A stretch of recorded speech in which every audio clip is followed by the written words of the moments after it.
भी हमारे साथ इस कार्यक्रम में जुड़ चुके हैं। बीरेन जी, स्वागत आपका। मैं देख रहा हूं कि इन दिनों थर्ड फ्रंट बनाने की कोशिश में अखिलेश यादव बड़ी तेजी से लगे। अब तक तो केसीआर ही लगे थे, लेकिन आजकल अखिलेश यादव की सक्रियता भी बहुत राष्ट्रीय परिदृश्य में दिख रही है, जिस तरह के वो दूसरी पार्टी के लीडर्स को जोड़ रहे हैं या मिल रहे हैं। तो ऐसे में क्या आपको लगता है कि कोई तीसरा मोर्चा माइनस कांग्रेस, बिना कांग्रेस के कोई आकार लेगा? और दूसरा, कांग्रेस से इतनी दूरी का कारण क्या है? देखिए, अखिलेश यादव को राष्ट्रीय मोर्चा बनाने से पहले अपने पार्टी के संगठन को मजबूत बनाना चाहिए। कोलकाता में उन्होंने जो सम्मेलन किया उसमें इसी बात पर जोर था कि अगर बीजेपी को उत्तर प्रदेश में मजबूत टक्कर कोई दे सकता है तो समाजवादी पार्टी दे सकती है, और उसके लिए फिर उसको उसी हिसाब से बूथ पर कार्यकर्ता तैनात करने होंगे जो उनके वोट डलवा सकें।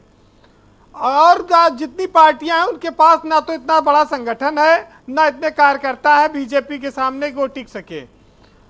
सपा अकेली पार्टी है जिसके हर जिले में विधायक है, उनके पास कार्यकर्ताओं की एक बड़ी फौज है।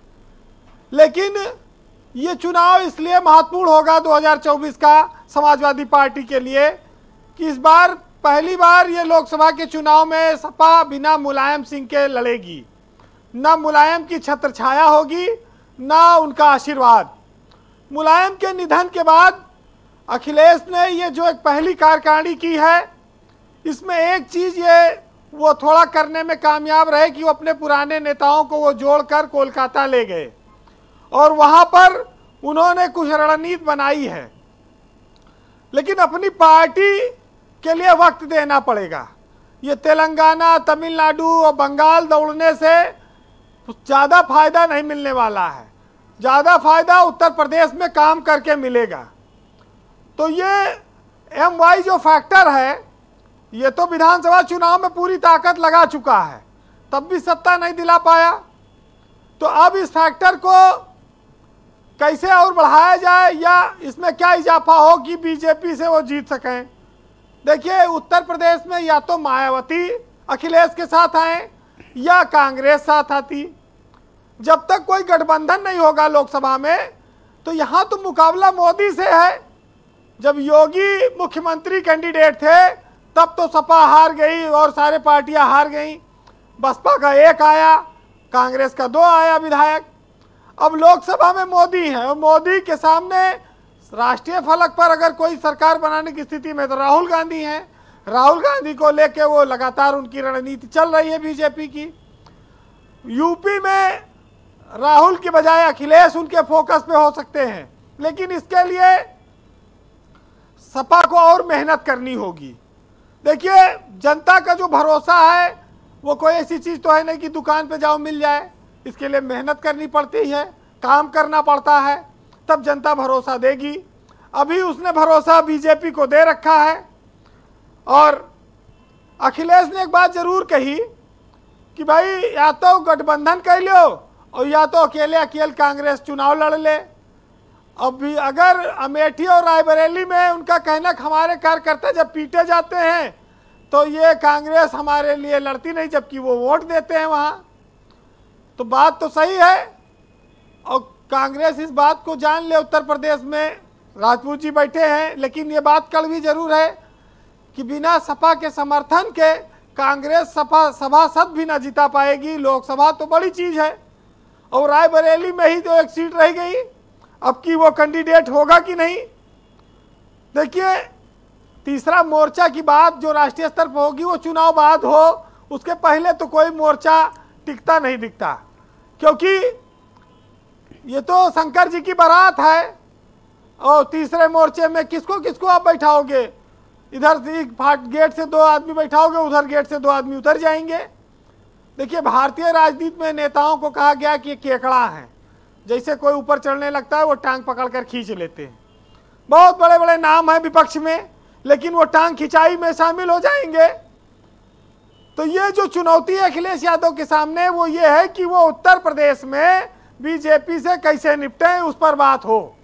और उस पर कांग्रेस या मायावती का बिना साथ आए वो मजबूती मिलती दिखती नहीं है, क्योंकि तभी आप अच्छा लड़ पाएंगे, तभी आप जीत सकते हैं।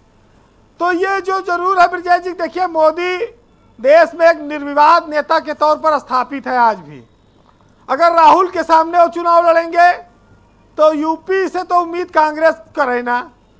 यूपी में तो कांग्रेस अभी हम सुन रहे थे कि 5 सीट पे मान जाएगी, 5 सीट पे कहाँ मानेगी? नहीं, ऐसा कुछ नहीं। अभी तो नावे सिक्को की अपनी मतलब विशफुल थिंकिंग थी, ये चाहते हैं 5 पे सौदा पड़ रहे इनका। मुझे तो ये जानकारी है कि कांग्रेस 20 और 15 से 20 के बीच से कोई नीचे तैयार नहीं होगी और इसी से गठबंधन नहीं होगा। तो ये बहुत साफ है। 5 में बात पड़ जाएगी, 5 पे नहीं पड़ पाएगी, 15 से 20 पे वो मांगेंगे। अरे जी छोड़िए, 5 पे बात बन जाए और क्या। अब ये तो देखें सुरेंद्र राजपूत जी, लेकिन बीजेपी के पास मोदी है, बुलडोजर बाबा है और हिंदुत्व है, राम मंदिर है, 500 रुपया है, 5 किलो अनाज है और पिछले 10 साल से ये निर्बाध चल रहा है। तुम्हारे पास क्या है ये बताओ। बाकी जी वीरेंद्र जी, चुनाव बाद जब चुनाव हो जाएगा ब्रजेश जी, तो जैसे एक पिक्चर आई थी सनम बेवफा, वैसे यहाँ पर ईवीएम बेवफा है, ये भी इल्जाम लगते रहते हैं, उस पर भी कुछ चर्चा होगी। लेकिन ये अच्छी बात है कि अखिलेश यादव ने अपनी पार्टी के पुराने नेताओं को एकजुट करके कुछ मंथन किया, 3 दिन 4 दिन समय दिया और वो पार्टी को आगे ले जाना चाहते हैं। यूपी में बीजेपी से कोई लड़ सकता है तो सपा ही लड़ सकती है, उनके पास 110 विधायक हैं। अब राजभर जी की पार्टी अलग हो गई है, उसका क्या रुख होगा ये आने वाले वक्त में तय होगा।